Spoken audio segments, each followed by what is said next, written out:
Every week, millions of people up and down the country sit at their kitchen table and do the sums. What's coming in, what's going out, and what simply isn't affordable. Sometimes the conversation may take a more serious turn to one of life's biggest decisions. Shall we start a family? Or can we afford another child? And though romantics might love this to be a decision about whether you want the joy of bringing new life into this world, the reality is many people ask themselves, can we afford it? They're not looking to someone else to help them make ends meet or pick up the bill. They're just doing the maths. Now that's a difficult conversation, but it's a simple question members should ask themselves today before we vote. Why should people on benefits get to avoid the hard choices faced by everyone else? Now let's be clear about what the two-child cap is and what it isn't. The two-child cap restricts the additional universal credit a household can get to the amount for 2 children, with carefully considered exceptions such as twins or non-consensual conception. It does not apply to child benefit. What it does is say there's a limit. There's a point at which it's simply not fair to make taxpayers fund choices they themselves cannot afford to make. I'll give way to the Right Honourable Lady. Madam Deputy Speaker, I thank the Right Honourable Lady for giving way. So what has she got to say to my constituent who found herself single with 3 children, in temporary accommodation, then moved into a 1-bedroom flat with 3 children? Her youngest, in the overcrowding conditions, got ill. She had to give up her good job to look after that child. This is a lifeline for her. She wants to go back to work, but it's difficult. She did not choose to be in that situation. It wasn't a choice. And for the record, most of my constituents don't have space for a kitchen table. I'll say to the Right Honourable Lady that I am sure we all around this House care about poverty and the prospects for children. But the answer to that is not to spend more and hand out more money and to trap people in worklessness. The answer is to support people to work, exactly the opposite of what her government is doing. We all know that bringing up children is expensive and important. But when working couples are having to make tough decisions about whether they can afford to start a family at all, they should not be asked to pay higher taxes to fund someone else to have a 3rd, 4th or 5th child. If you're in work, you don't get a pay rise because you have another child. And if we are serious about avoiding a benefits trap where it pays more to be on welfare than in work, then we should be honest about what happens if you lift the two-child cap. Benefits for individual households rise by thousands. Nearly 500,000 households will receive around 5,000 more on average. A single parent on universal credit with 5 children could get an extra £10,000 without doing any work, taking their household income to over £45,000 untaxed.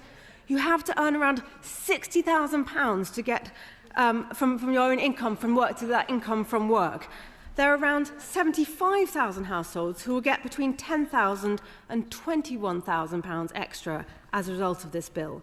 For some of households, the extra money that they get in itself is more than a full-time income for someone on the minimum wage after tax. I'll give way to my honourable friend. Does my honourable friend agree with me that it is an issue of fairness for the taxpayer for working hard and being rewarded by someone else getting a benefit that is higher than what you're earning at a job? And that is the issue here, and that is why we need to keep the two-child benefit cap.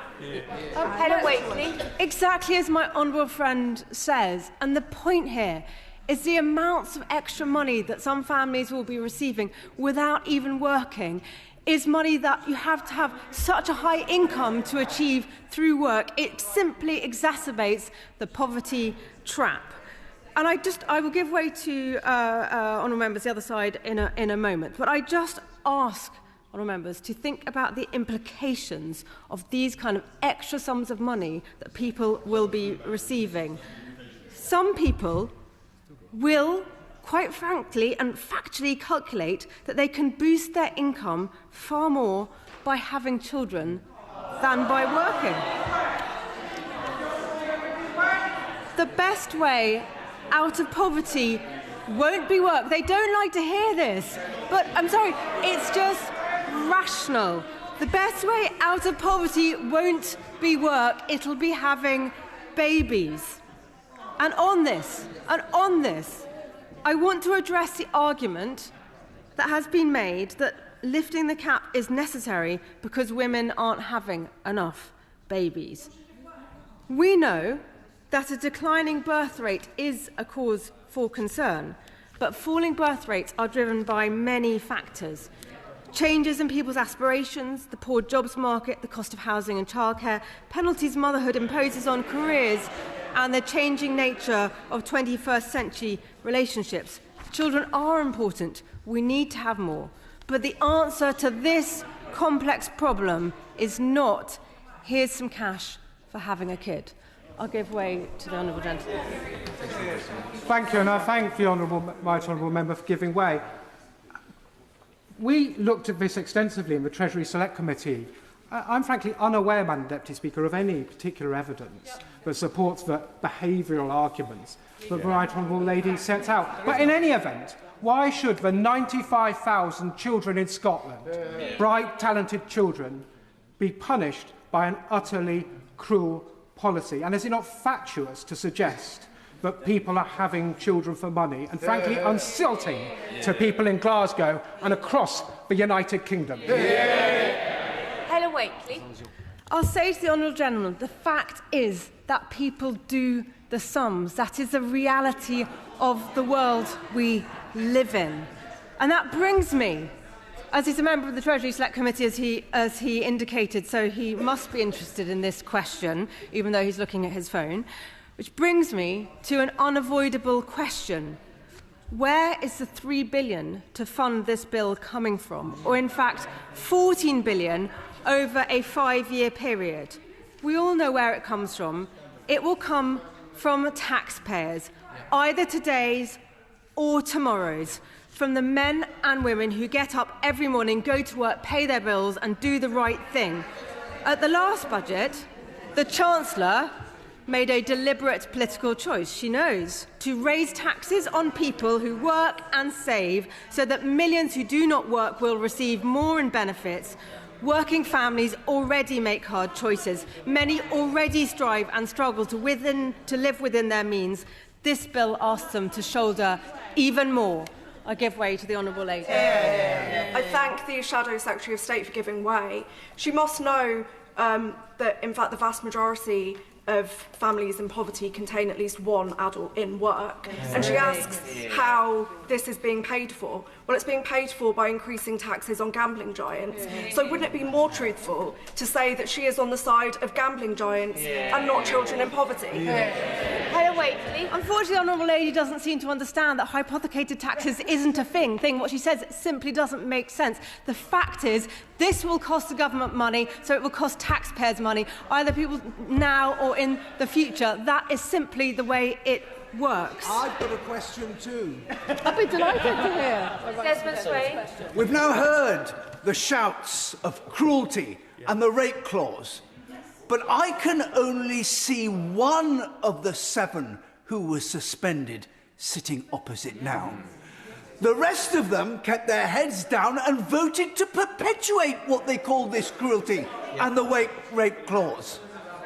How do they sleep at night?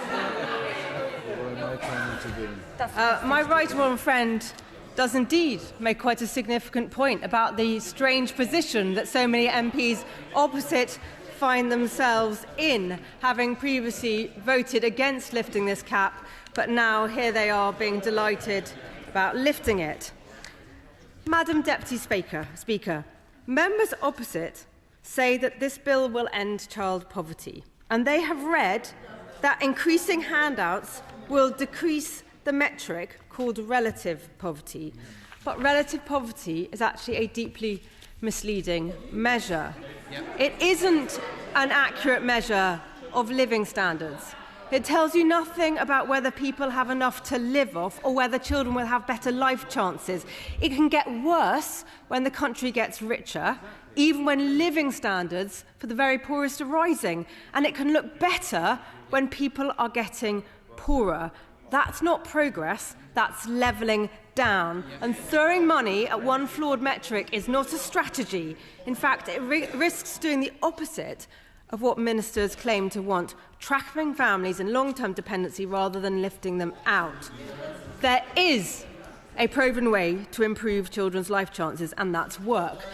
Work allows parents to provide for their families, to pay the rent or mortgage, to put food on the table and clothes on their children's backs, to set an example to their children, to create structure and routine in their household. The Centre for Social Justice have found that children in workless households are 4 times more likely to be materially deprived. Yet under this government, the number of children growing up in workless households has risen at the fastest rate on record, now reaching 1.5 million. Contrast that with our record.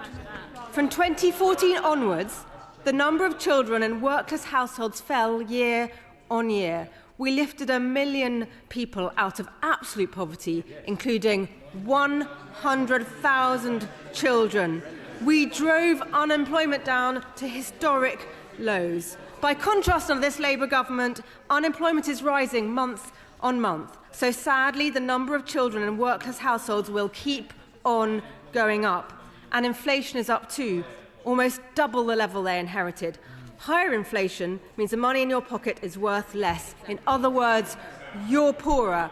Fewer jobs, more unemployment, higher cost of living. That's what they are doing to people in this country. And I say this to them: you don't lift children out of poverty by making the whole country poorer.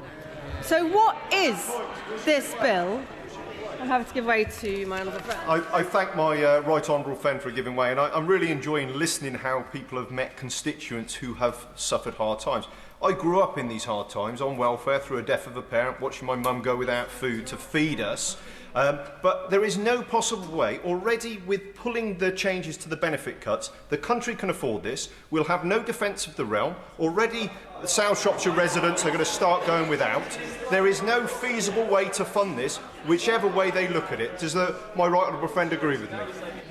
Helen Whately. My honourable friend makes such an important point, is that no other party in this chamber seems to realise the very serious financial position this country in, when we have to ask ourselves hard questions about what the country can afford. But, Madam Deputy Speaker, yes, I'm happy to give way to the honourable gentleman. Wait, I think we on this side of the House understand that at least the historical consistency that the benches opposite 186 years ago made the economic arguments against stopping children being sent up chimneys. You're still making the same arguments now, 186 years later, about stopping children being put into poverty. Same old Tories, 200 years later. I mean, honestly, consistency, if he listened to what I'm about to say about the back and forth they had on this policy on his side of the House, he should think a bit harder before he talks about consistency. So what is this bill really about? If Labour truly believe lifting the 2-child limit is essential to tackling poverty, why did it take the Prime Minister 18 months to do it? Years ago, he called the cap punitive and he promised to scrap it. But then, once it secured the leadership of the Labour Party, he changed that tune. He said Labour were not going to abolish the 2-child limit. His Chancellor, sitting there, she said it was unaffordable. Just 6 months ago, they even suspended the whip from MPs who voted to lift the cap. But now the Prime Minister's leadership is under threat. Now it's the end for the cap. How long until he goes the same way? That's the real reason we're debating this legislation today. We have a weak Prime Minister running scared from his left-wing backbenchers. Talking of left-wing, I expect Labour will be joined in the division lobby later by some of the honourable members to the left of me. The Lib Dems, SNP Plaid, no doubt, they will also be competing to see who can be the most generous with other people's money. Reform have jumped on the welfare spending bandwagon too. Madam Deputy Speaker, you'll have noticed we haven't tabled an amendment to this bill. It's not that we think it's perfect, I hope that's clear. It's that any amendment still leaves you with a watered-down version of the cap. Other parties have gotten a right muddle on this, one in particular. But to us, it's clear and simple. The cap should stay. Anything else is a worse policy. Amending this bill is not the right answer. Just vote it down. Madam Deputy Speaker, first and foremost, I've argued against this bill on the grounds of fairness, but there's another reason to vote against it too. More than half of households in this country now receive more from the state than they pay in. The benefits bill is ballooning. Health and disability benefits alone are set to reach $100 billion by the end of the decade, more than we spend on defence, education or policing. The benefits bill is a ticking time bomb. We have to start living within our means. Other parties are simply in denial about the situation we face in our country. The Conservatives are the only party who recognise how serious this is. We wouldn't be spending more on benefits. In fact, we've set out how we'd be saving $23 billion. We'd stop giving benefits to foreign nationals, stop giving benefits for lower-level mental health problems and milder neurodiversity, stop the abuse of mobility and bring back face-to-face assessments. We'd get the benefits bill under control and back people to work. They claim to be compassionate. But there is nothing compassionate about making welfare the rational choice, nothing compassionate about rewarding dependency over work, and nothing compassionate about saddling working families with higher taxes to fund political U-turns. Outside this place, people can see what is happening. They know when a system is unfair. They know when a government has lost its way. They know when a Prime Minister's time is up. Members of this House shouldn't be enticed by his final throws. Step back and do what's right for the country.